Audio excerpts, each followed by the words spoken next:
नमस्कार, मैं हूं आपके साथ नेहा दुबे। आप देख रहे हैं कोर्ट्स राउंडअप में आपका स्वागत है। इस बुलेटिन में अगले आधे घंटे हम आपको कोर्ट से जुड़े तमाम छोटी बड़ी खबरों से करवाएंगे रूबरू।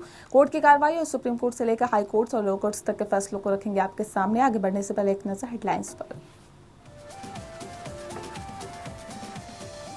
दिल्ली दंगा मामले में दिल्ली हाई कोर्ट ने देवांगना कलिता, नताशा नरवाल और आसिफ इकबाल तन्हा को दी जमानत। कहा केस में कोई दम नहीं। कोर्ट ने कहा कि सरकार के खिलाफ प्रदर्शन आतंकवाद नहीं, विरोध के दमन से लोकतंत्र पड़ेगा खतरे में।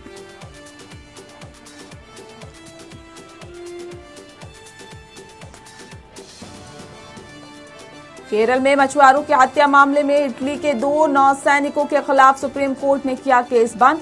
अंतर्राष्ट्रीय कोर्ट के फैसले के मुताबिक पीड़ित परिवारों को दिया गया 10 करोड़ मुआवजा।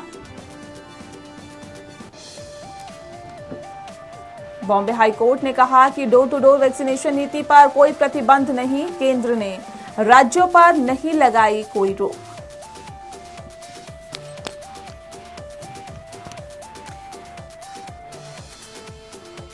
केरल हाई कोर्ट ने अपराध के तुरंत बाद मानसिक स्थिति की जांच न कराने के आधार पर तिहरे हत्याकांड के आरोपी महिला को बरी किया।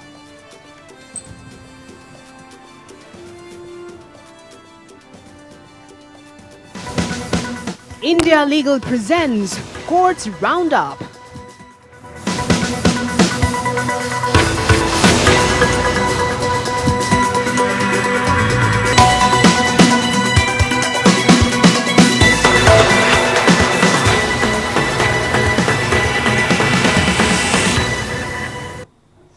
पिछले साल दिल्ली में हुए हिंसा के मामले में दिल्ली हाई कोर्ट ने पिंजड़ा तोड़ ग्रुप की सदस्य नताशा नरवाल समेत 3 आरोपियों को जमानत दे दी। हाई कोर्ट ने जेएनयू की छात्रा नताशा के अलावा देवांगना कलिता और जामिया के स्टूडेंट आसिफ इकबाल तन्हा को भी जमानत दे दी। इस दौरान कोर्ट ने दिल्ली पुलिस को यूएपीए के गलत इस्तेमाल पर भी आड़े हाथों लिया। कोर्ट ने कहा कि सरकारी और संसदीय कार्रवाइयों के खिलाफ प्रदर्शन वैध है, विरोध के दमन से लोकतंत्र खतरे में पड़ जाएगा।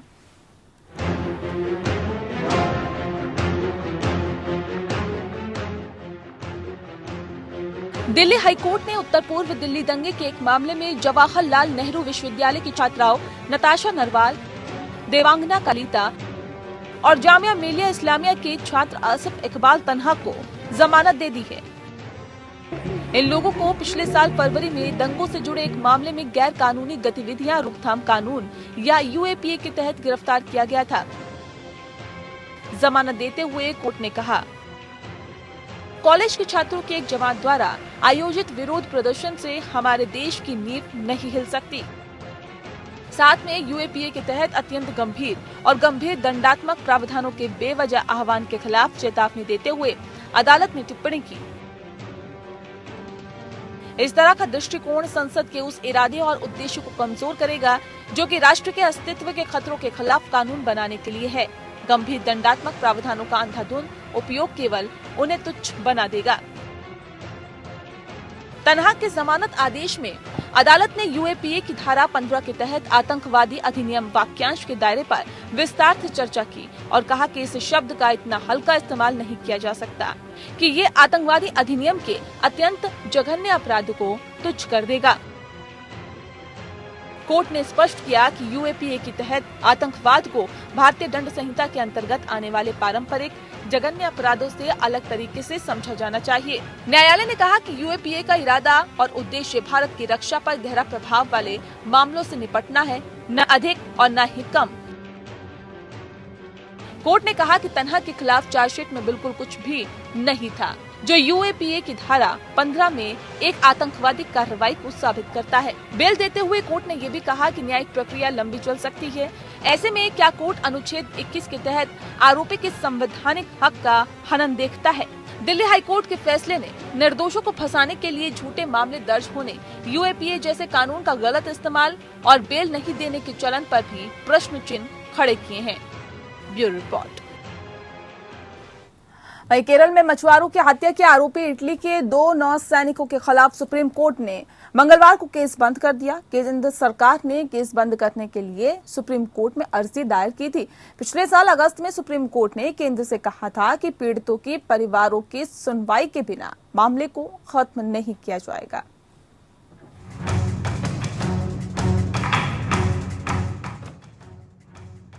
सुप्रीम कोर्ट ने मंगलवार को फरवरी 2012 में केरल तट पर 2 मछुआरों की हत्या के आरोपी 2 इतालवी नौसैनिकों के खिलाफ भारत में आपराधिक कार्यवाही बंद करने का निर्देश दिया।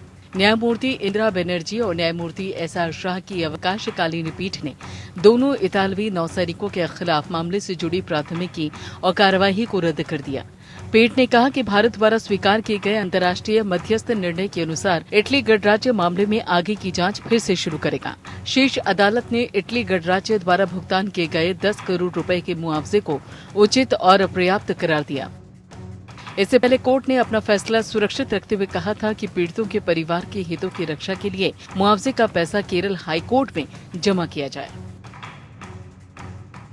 साल 2012 में इटली के 2 नाविकों ने 2 भारतीय मछुआरों की हत्या कर दी थी। भारत ने इटली के तेल टैंकर एमवी एनरिका लेक्सी पर तैनात 2 इतालवी नाविकों सल्वाटोरे गिरोने और साथ ही मैसिमिलियानो लोटेरो पर भारत के आर्थिक क्षेत्र में 15 फरवरी 2012 को मछली पकड़ने वाली नौका में सवार 2 भारतीय मछुआरों की गोली मारकर हत्या करने का आरोप लगाया था। हत्या के मामले में दोनों नाविकों को गिरफ्तार कर लिया गया था, लेकिन बाद में अंतर्राष्ट्रीय पंचायत के फैसले के अनुसार दोनों नाविकों को इटली की जेल भेज दिया गया और नाविकों को 10 करोड़ का मुआवजा देने का फैसला किया गया। और अब ये मुआवजा मिल चुका है और उसमें 4-4 करोड़ रुपए उन नाविकों के स्वजनों को दिए जाएंगे और 2 करोड़ रुपए उस नौका मालिक को मिलेंगे जिसकी नाव में सवार होकर ये मछुआरे मछली पकड़ने समुद्र में गए थे। पिछले साल जुलाई में संयुक्त राष्ट्र के कानून के तहत स्थायी मध्यस्थता न्यायालय ने फैसला सुनाया था कि भारतीय मछुआरों की मौत के लिए भारत इटली से मुआवजे का दावा करने का हकदार है। हालांकि अंतर्राष्ट्रीय न्यायाधिकरण ने यह भी कहा था कि भारत के पास आपराधिक मुकदमा शुरू करने का कोई अधिकार क्षेत्र नहीं है, क्योंकि मरीनों के पास राजनयिक प्रतिरक्षा थी। इसके बाद केंद्र सरकार ने सुप्रीम कोर्ट को सूचित किया था कि न्यायाधिकरण के फैसले को स्वीकार कर रहा है और साथ ही शीर्ष न्यायालय में मरीनों के खिलाफ लंबित मामले को भी रद्द करने की अर्जी दायर की थी। सुप्रीम कोर्ट ने इस मामले में 10 करोड़ की मुआवजा राशि जमा करने को कहा था। Bureau report. वहीं सुप्रीम कोर्ट ने गैर मुस्लिम शरणार्थियों की नागरिकता के लिए केंद्र द्वारा जारी अधिसूचना को चुनौती देने वाली मुस्लिम लीग की याचिका पर सुनवाई 2 सप्ताह के लिए स्थगित की है। अटॉर्नी जनरल के वेणुगोपाल केंद्र सरकार की ओर से पेश हुए थे।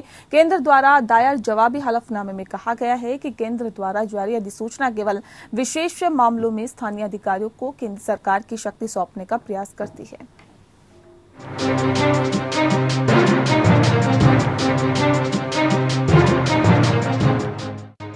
सुप्रीम कोर्ट ने केंद्रीय गृह मंत्रालय द्वारा जारी 28 मई की अधिसूचना को चुनौती देने वाली इंडियन यूनियन मुस्लिम लीग IUML की याचिका पर सुनवाई 2 सप्ताह के लिए स्थगित की, जिसमें अफगानिस्तान, बांग्लादेश और पाकिस्तान से आए कुछ जिलों में रहने वाले अल्पसंख्यकों को भारतीय नागरिकता के लिए आवेदन करने के लिए आमंत्रित किया गया है। न्यायमूर्ति हेमंत गुप्ता और न्यायमूर्ति V रामासुब्रमण्यम की अवकाशकालीन पीठ से इंडियन यूनियन मुस्लिम लीग IUML की ओर से पेश वरिष्ठ अधिवक्ता कपिल सिब्बल ने केंद्र सरकार द्वारा सोमवार को दायर जवाबी हलफनामे पर जवाब देने के लिए 2 सप्ताह का समय देने का अनुरोध किया। पीठ ने अनुरोध स्वीकार करते हुए मामले को स्थगित कर दिया। भारत के अटॉर्नी जनरल के वेणुगोपाल केंद्र सरकार की ओर से पेश हुए थे। केंद्र सरकार ने अधिसूचना जारी कर अफगानिस्तान, बांग्लादेश और पाकिस्तान में अल्पसंख्यक समुदायों हिंदू, ईसाई, जैन, बौद्ध और पारसी से संबंधित भारत के कुछ जिलों में रहने वाले व्यक्तियों के लिए भारतीय नागरिकता के लिए आवेदन करने के लिए आमंत्रित किया है। इंडियन यूनियन मुस्लिम लीग ने एडवोकेट हारिस बीरन और एडवोकेट पल्लवी प्रताप के माध्यम से याचिका दायर की थी। याचिका में कहा गया था कि प्रतिवादी केंद्र सरकार ने इस न्यायालय को दिए गए आश्वासन को दरकिनार करते हुए हाल ही में जारी आदेश के माध्यम से नागरिकता संशोधन अधिनियम के तहत परिकल्पित अपने दुर्भावनापूर्ण योजना को लागू करने का प्रयास किया है। इंडियन यूनियन मुस्लिम लीग ने याचिका में नागरिकता संशोधन अधिनियम 2019 को चुनौती देते हुए कहा था कि केंद्र ने पहले कहा कि नागरिकता संशोधन अधिनियम पर रोक लगाने की आवश्यकता नहीं है, क्योंकि नागरिकता संशोधन अधिनियम के नियम नहीं बनाए गए। केंद्र ने जवाबी हलफनामे में कहा कि इस अधिसूचना को भारतीय नागरिकता संशोधन अधिनियम 2019 से कोई संबंध नहीं। केंद्र द्वारा दायर जवाबी हलफनामे में कहा गया कि केंद्र द्वारा जारी अधिसूचना केवल विशेष मामलों में स्थानीय अधिकारियों को केंद्र सरकार की शक्ति सौंपने का प्रयास करती है। केंद्र ने जवाबी हलफनामे में कहा कि भारत की नागरिकता प्राप्त करने के लिए मौजूदा कानून और प्रक्रिया को किसी तरह से अधिसूचना के माध्यम से संशोधित करने की मांग नहीं की गई है। ये प्रस्तुत किया जाता है कि किसी भी धर्म का कोई भी विदेशी किसी भी समय भारत की नागरिकता के लिए आवेदन कर सकता है। केंद्र सरकार उस आवेदन को कानून और नियमों के अनुसार तय करेगी। Bureau report. दिल्ली हाईकोर्ट ने रेलिगेयर इन्वेस्ट लिमिटेड यानी आरएफएल के धन के गबन के मामले में शिवेंद्र मोहन सिंह की जमानत सोमवार को खारिज करते हुए कहा कि उसके द्वारा रची गई साजिश और गबन के लिए किए गए पैसों का पता लगाने के लिए उसे हिरासत में रखना जरूरी है। जज सुरेश कुमार कैत ने आरएफएल की एक याचिका पर फैसला दिया। इस याचिका में शिवेंद्र मोहन सिंह को जमानत देने के निचली अदालत के 3 मार्च के निचली अदालत आदेश को चुनौती भी दी गई थी। आर्थिक अपराध इकाई ईओडब्ल्यू ने सिंह के खिलाफ धोखाधड़ी, आपराधिक साजिश और आपराधिक विश्वासघात का मामला दर्ज किया।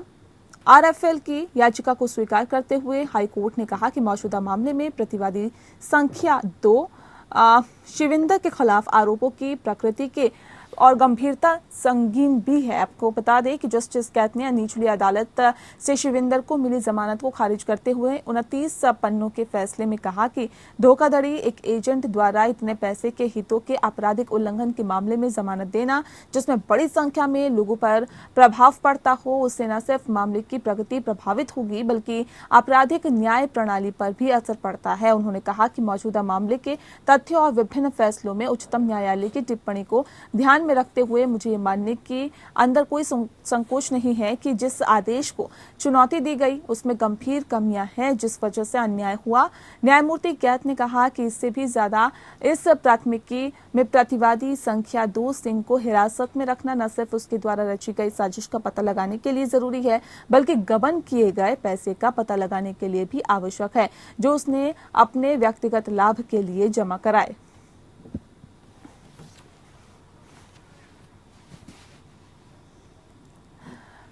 बॉम्बे हाईकोर्ट ने कहा कि केंद्र सरकार ने राज्य सरकारों को कोविड-19 वैक्सीनेशन के लिए वैक्सीनेशन सेंटर तक बुलाने में असक्षम बुजुर्गों और विकलांग नागरिकों को डोर टू डोर वैक्सीनेशन करने के लिए भी प्रतिबंधित नहीं किया है।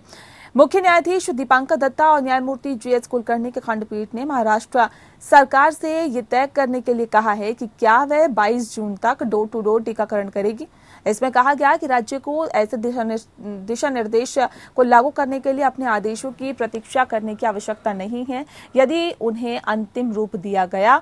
बॉम्बे हाईकोर्ट ने कहा कि केंद्र सरकार ने राज्य सरकारों को कोविड-19 वैक्सीन के लिए वैक्सीनेशन सेंटर तक आने में असक्षम बुजुर्ग और विकलांग नागरिकों को डोर टू डोर वैक्सीनेशन करने से प्रतिबंधित नहीं किया है। मुख्य न्यायाधीश दीपांकर दत्ता और न्यायमूर्ति जीएस कुलकर्णी की खंडपीठ ने महाराष्ट्र सरकार से तय करने के लिए कहा कि क्या वह 22 जून तक डोर टू डोर टीकाकरण करेगी।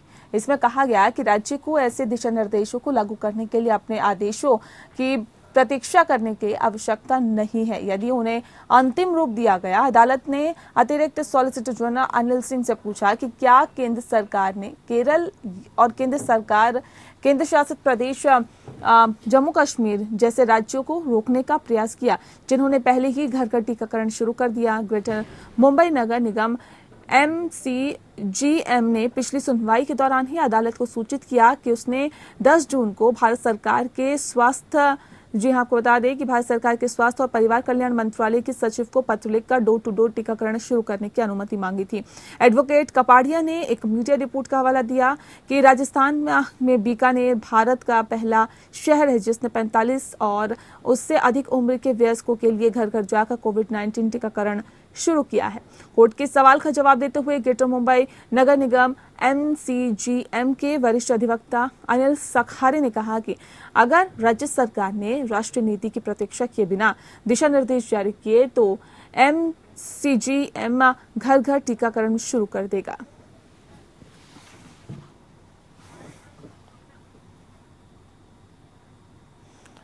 तो शिवम शर्मा अधिवक्ता फोन लाइन पे जुड़ गए हैं। शिवम, आपसे जानना चाहेंगे कि हाईकोर्ट ने अपने टिप्पणी में क्या कुछ कहा है, हमें तफसील से बताएं। देखिए, मुख्य न्यायाधीश की खंडपीठ ने महाराष्ट्र सरकार से यह तय करने के लिए कहा है कि क्या वह 22 जून तक डोर टू डोर टीकाकरण करेगी। इसमें कहा गया है कि राज्य को ऐसे दिशा निर्देशों को लागू करने के लिए अपने आदेशों की प्रतीक्षा करने की आवश्यकता नहीं है यदि उन्हें अंतिम रूप दिया गया।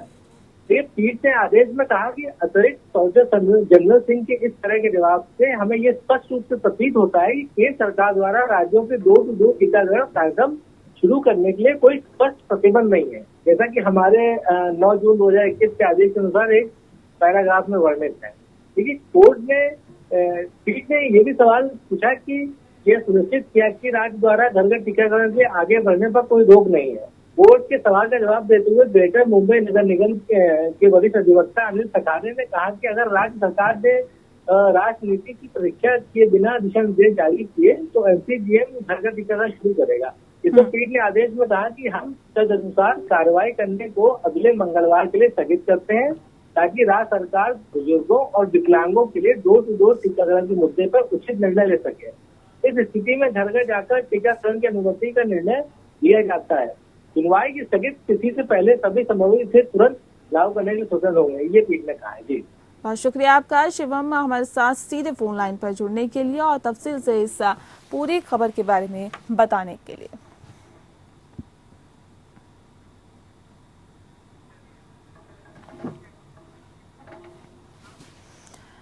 मद्रास हाईकोर्ट के मुख्य न्यायाधीश संजीव बनर्जी और न्यायमूर्ति संथल कुमार राममूर्ति का खंडपीठ ने मंगलवार को राष्ट्रीय आपदा प्रबंधन प्राधिकरण या एनडीएमए को उस याचिका पर नोटिस जारी किया जिसमें कोविड-19 आपदा के कारण मरने वाले व्यक्तियों के परिवारों को अनुग्रह राशि का भुगतान करने की मांग की गई थी। ये नोटिस इसलिए महत्वपूर्ण है क्योंकि पिछले सप्ताह इसी बेंच ने कहा था कि कोर्ट सभी कोविड-19 पीड़ितों को मुआवजा देने का निर्देश देने वाला एक परमादेश जारी नहीं कर सकती, भले ही परिवार की वित्तीय स्थिति कुछ भी हो।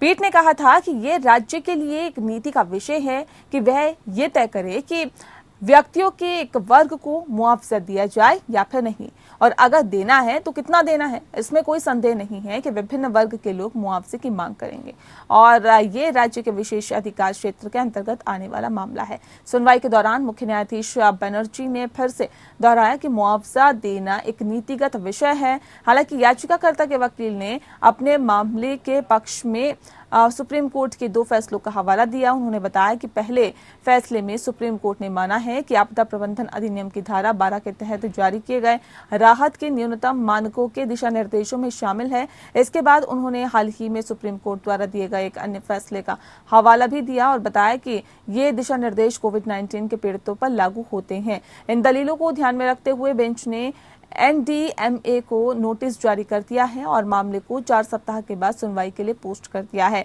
महाधिवक्ता ने राज्य की तरफ से नोटिस स्वीकार कर लिया। और इसी के साथ फिलहाल इस बुलेटिन में इतना ही। नमस्कार। India Legal presents Courts Roundup.